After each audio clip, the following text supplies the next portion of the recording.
श्री स्वामी समर्थ. मी तृप्ती. तुम्हा सर्वांचं माझ्या चॅनलमध्ये खूप खूप स्वागत आहे. स्वामी कृपेने आपण सर्व आनंदी असाल अशीच मी अपेक्षा करते. आजचा दिवस आपला शुभ जाओ. आपल्या सर्व इच्छा मनोकामना लवकरात लवकर पूर्ण हो हीच मी महाराजांचरणी प्रार्थना करते. बघा मंडळी, पितृपक्षाला सुरुवात झाली आहे. पितृपक्षामध्ये आपण जे आपले पितर आहे त्यांचं स्मरण करतो, दान धर्म तर्पण श्राद्ध विधी करत असतो. असं केल्याने आपले जे पितर आहे ते खुश होतात आणि आपल्या जीवनातल्या अनेक समस्या अडचणी पितृदोष दूर होत असतं. मग असंच आज गुरुवार आणि गुरुवार हा पितृपक्षातला गुरुवार आला आहे. या गुरुवारला विशेष महत्व आहे. मग या गुरुवारी आपल्याला श्री स्वामी समर्थ महाराजांचा जो तारक मंत्र आहे तो म्हणायचा आहे. आता अनेकांना वाटतं की पितृ पंधरवाड्यामध्ये किंवा पितृपक्षामध्ये कोणतीही जे चांगलं कार्य आहे ते करू नये. मग आता आम्हाला अनुष्ठान करायचं आहे, सेवा करायची आहे किंवा तारक मंत्र म्हणायचं आहे, मग आम्ही म्हणावं का? तर असे अनेकांना प्रश्न पडले आहे. बघा मंडळी, असं काहीही नाही. या पितर पंधरवाड्यामध्ये आपण जेवढी देवाची सेवा केली तेवढं फळ आपल्याला भेटत असतं आणि यासोबत जे आपले पितर असतात ते सुद्धा खुश होतात आणि भरभरून आपल्याला आशीर्वाद देतात. मग आपल्याला अगदी साध्या आणि सोप्या पद्धतीने आज तारक मंत्राचं पठण करायचं आहे. ते कसं करायचं ते जाणून घेऊ. पण त्यापूर्वी आपण जर माझ्या चॅनलला नवीन असाल तर प्लीज चॅनलला सबस्क्राईब करा, शेअर करा. हा व्हिडिओ मित्रमैत्रिणी यांच्यापर्यंत नक्की पोहोचा. बघा मंडळी, पित्तर पंधरवाड्याला विशेष महत्व आहे. पित्तर पंधरवाड्यामध्ये आपले जे पितर आहेत ते स्वर्गातून पृथ्वीवर येत असतात आणि अशी मान्यता आहे की अगदी 15 दिवस जे पितर असतात ते पृथ्वीवर असतात, अगदी आपल्या घरात किंवा घराच्या बाहेर सुद्धा थांबलेले असतात. मग त्यांची जी तिथी आहे, ज्या तिथीला ते मृत पावले त्या तिथीला त्यांचं श्राद्धविधी करणं आपलं आद्य कर्तव्य आहे. कारण अशी मान्यता आहे की आपण जर पितरांना जेवू घातलं नाही किंवा त्यांचा श्राद्धविधी केला नाही तर पितर तशीच उपाशी स्वर्गात जातात आणि त्यांचा जो कळकळाट आहे किंवा त्यांचे जे अशुभ शब्द आहेत ते आपल्याला लागतात आणि आपल्या जीवनामध्ये अनेक संकट येतात. आता संकट म्हणल्यानंतर खूप संकट असतात. अगदी नोकरी, यासोबत सततचे अपघात, संकट, यासोबत मुलामुलीचं चिडचिड, भांडणं, वादविवाद, विवाहाला योग न येणं, करिअरच्या समस्या, अशा अनेक समस्या असतात. मग या सर्व समस्या या फक्त आणि फक्त पितृदोषामुळे असतात. मग त्या पितृदोष दूर करण्यासाठी मी तुम्हाला आधीच सांगितलं की या काळामध्ये म्हणजे अगदी पितर पंधरवाड्यामध्ये रोज दक्षिण दिशेला आपल्या पितरांचं स्मरण करून दिवा लावा.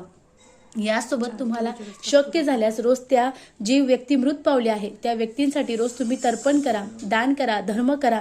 याने सुद्धा आपल्या ज्या पितृदोषाच्या समस्या आहेत त्या दूर होतात आणि आपल्या जीवनामध्ये सुख शांती समृद्धी येत असते. मग आता आपल्याला तारक मंत्र आहे, तो तारक मंत्र कसा म्हणायचा, कधी म्हणायचा, तर बघा आपल्याला न चुकता आज संध्याकाळी म्हणजे वार गुरुवार संध्याकाळी आपल्याला 11 वेळेस तारक मंत्र म्हणायचा आहे आणि ते एकाच जागेवर बसून म्हणायचं आहे. आता तो कसा म्हणायचा, तर तुम्ही जर कामानिमित्त बाहेर जात असाल तर घरी आल्यावर स्वच्छ आंघोळ करा. शक्य नसेल तर अगदी हातपाय धुवा, धुतलेले किंवा कोरी वस्त्र घाला.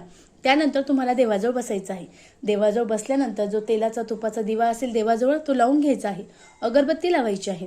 अगरबत्ती लावल्यानंतर तुम्हाला एक स्टीलची प्लेट घ्यायची आहे. तांब्याचा किंवा स्टीलचा किंवा पितळाचा जोही गडू ग्लास तुमच्याकडे असेल तो ग्लास घ्यायचा आहे. त्यानंतर तुम्हाला सगळ्यात महत्त्वाचं म्हणजे देवाजवळ बसल्यानंतर एक माळ श्री स्वामी समर्थ या षडाक्षरी मंत्राचा जप करायचा आहे आणि त्यानंतर तुम्हाला तारक मंत्र म्हणायचा आहे. आता तारक मंत्र 11 वेळेस म्हणायचा आहे. खूप वेळ लागणार आहे, अगदी आमचा 1-1.5 तास जाईल. पण काही नाही, तारक मंत्र म्हणताना अगदी एकच तारक मंत्र म्हणताना आपल्याला एक मिनिटं किंवा 1.25 मिनिटं लागत असतो. म्हणजे आपल्याला 11 वेळेस म्हणायचं आहे तर अगदी तुमचं 12 किंवा 13 मिनिटामध्ये पूर्ण 11 वेळेस तारक मंत्र म्हणून होणार आहे. मग काय करायचं, तर तुम्हाला देवाजवळ बसायचं आहे, आसन घ्यायचं आहे.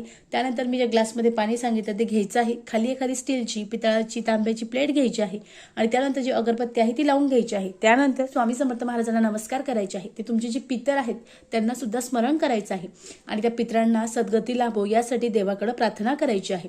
आणि त्यानंतर आपला उजवा हात हा आपण जे ग्लास घेतला आहे त्या ग्लासवर ठेवायचा आहे आणि त्यानंतर आपल्याला 11 वेळेस श्री तारक मंत्र म्हणायचं आहे. आता तारक मंत्र म्हणताना 11 वेळेस म्हणायचं आहे. अनेकांना टेन्शन आलं असेल, खूप वेळ लागेल, पण नाही, अगदी तुमचं 13 किंवा 14 मिनिटामध्ये 11 वेळेस तारक मंत्र म्हणून होणार आहे. मग तुम्हाला तारक मंत्र पहिल्या वेळेस म्हणायचं आहे. त्यानंतर पूर्ण अगदी पहिली ओळीपासून ते शेवटच्या ओळीपर्यंत पहिल्या वेळेस म्हणायचं आहे. त्यानंतर दुसऱ्या वेळेस, तिसऱ्या वेळेस, असं आपल्याला 11 वेळेस म्हणायचं आहे. पण खरंच सांगते, तुम्ही फक्त आणि फक्त एक दिवसीय तारक मंत्राची सेवा करणार आहात आणि ते पण पितरांना सद्गती लाभावी. मग त्यासाठी तुम्हाला तारक मंत्र म्हणताना कुणाशी बोलू नका, हलू नका, डुलू नका. त्या दिवशी कुणाचे अपशब्द कुणालाही बोलू नका, घरात मोठी व्यक्ती असतील त्यांचा अपमान करू नका, या गोष्टी तुम्हाला लक्षात ठेवायचं आहे. आणि ज्यावेळेस तुम्ही तारक मंत्र म्हणणार आहात अगदी फोनवर कुणाला तरी बोलायचं, मध्ये कोणीतरी येईल त्याच्याशी बोलायचं, असं चुकूनही करू नका. अगदी 12-13 मिनिटं एकदम शांत बसा, मोबाईल जो आहे तो दूर ठेवा. जर तुम्हाला तारक मंत्र त्यात लावायचं असेल तर अगदी एरोप्लेन मोडला तो मोबाईल टाका आणि त्यानंतर तारक मंत्राचं तुम्ही पठण करा. असं केल्याने आपली जी आपण जी श्रद्धा अगदी मनोभावे करतो ही सुद्धा महाराजांपर्यंत पोहोचती आणि आपली जी इच्छा आहे ती पूर्ण होती.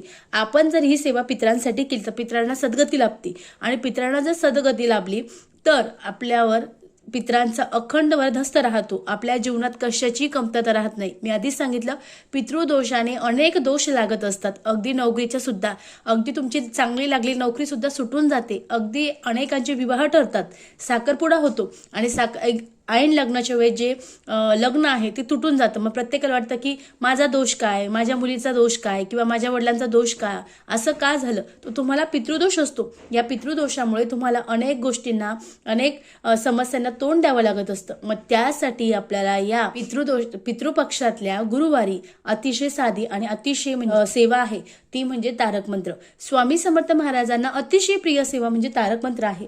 तारक मंत्र हा तारून नेणार आहे. तुमच्या जीवनामध्ये अनेक समस्या असेल, अडचणी असेल, अनेकांना याचा 1% नाही तर 1000% अनुभव आला आहे. अगदी तारक मंत्राने आपली चिडचिड होत असेल, वादविवाद होत असेल, कटकट होत असेल, कशातच आपलं मन लागत नसेल, आपल्याला काहीच करावं वाटत नसेल, तर खरंच सांगते अगदी 100% नाही तर 1000 पटीने सांगते की तुम्ही फक्त एकदा न चुकता रोज तारक मंत्राचं अनुष्ठान किंवा तारक मंत्र म्हणा. आता तुम्हाला जसा वेळ असेल तुम्ही तसं म्हणा.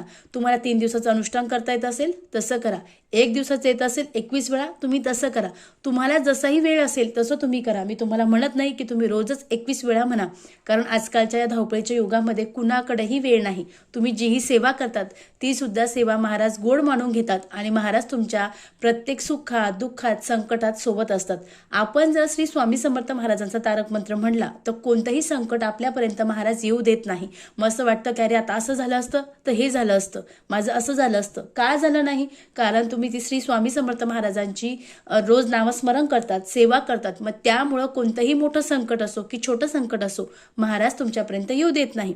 मग या पित्तर पंधरवाड्यामध्ये आपण कोणतेही शुभ कार्य करत नाही. अगदी लग्न, डोहाळ जेवण, बारसं, नामकरण सोहळा ह्या ज्या गोष्टी आहेत हे आपण करत नाही. किंवा एखादी मोठी वस्तू खरेदी करणं, सोने खरेदी करणं किंवा कपडे खरेदी करणं, आपण कोणत्याही चांगल्या वस्तू ज्या आहेत, शुभ वस्तू त्या खरेदी करत नाही. पण या काळामध्ये तुम्ही जेवढी सेवा कराल, पूजा अर्चा कराल, भगवंताची जेवढी सेवा कराल तेवढ्याने तुमच्या आयुष्याचं सोनं होणार आहे. आणि आपण ही सेवा आपल्या पितरांना सद्गती लाभावी, त्यांच्या जोही त्रास आहे त्या त्रासातून त्यांची मुक्तता व्हावी, यासाठी आपण ही सेवा करत आहोत. मग अगदी श्रद्धेने, मनोभावे जर तुम्ही ही सेवा केली तर नक्कीच या सेवेचा तुम्हाला फळ भेटणार आहे. म्हणजे श्री स्वामी समर्थ महाराजांचं सुद्धा अखंड वरदहस्त तुमच्यावर राहणार आहे. आणि त्यासोबत आपले जे पितर आहेत ते सुद्धा अगदी आपली जी अमावस्या झाल्यानंतर जेव्हा स्वर्गात जातील ते सुद्धा तुम्हाला अगदी भरभरून आशीर्वाद देणार आहे. तुमच्या जीवनामध्ये कशाची कमतरता राहत नाही. तुम्ही कितीही देवधर्म करा, पण तुम्ही जर पितरांची सेवा केली नाही तर आपल्या जीवनामध्ये अनेक संकट, अनेक दुःख सतत येत असतात. मग त्यासाठी हे सर्व संकट, दुःख दूर होण्यासाठी आपल्याला न चुकता श्री स्वामी समर्थ महाराजांची जी तारक मंत्राची 1 दिवसीय सेवा करायची आहे. आणि त्यासोबत रोज आपले जे पितर आहेत त्या पितरांसाठी दक्षिण दिशेला दिवा लावायचा आहे. त्यासोबत तुमच्याकडून शक्य झालं तर तर्पण विधी करा, यासोबत रोज अर्घ्य द्या. असं केल्याने सुद्धा आपले जे पितर आहेत ते खुश होतात आणि भरभरून आशीर्वाद देतात. आपल्या सर्व समस्यातून सुटका होते, आपल्या जीवनात सुख, शांती, समृद्धी नांदत असते. अतिशय साध्या आणि सोप्या पद्धतीने मी तुम्हाला 1 दिवसीय किंवा आपल्या पितरांना सद्गती लाभण्यासाठी 1 दिवसीय तारक मंत्राचं जे पठण आहे ते करायचं आहे. अगदी 11 वेळा, तुम्हाला काही वेळ लागणार नाही. बघा, अतिशय साधी आणि सोपी माहिती होती. तुम्हाला व्हिडिओ कसा वाटला कमेंट्स करा. व्हिडिओ आवडला असेल तर चॅनलला लाईक करा, शेअर करा, सबस्क्राईब करा. परत भेटू एका नवीन व्हिडिओमध्ये. श्री स्वामी समर्थ. धन्यवाद.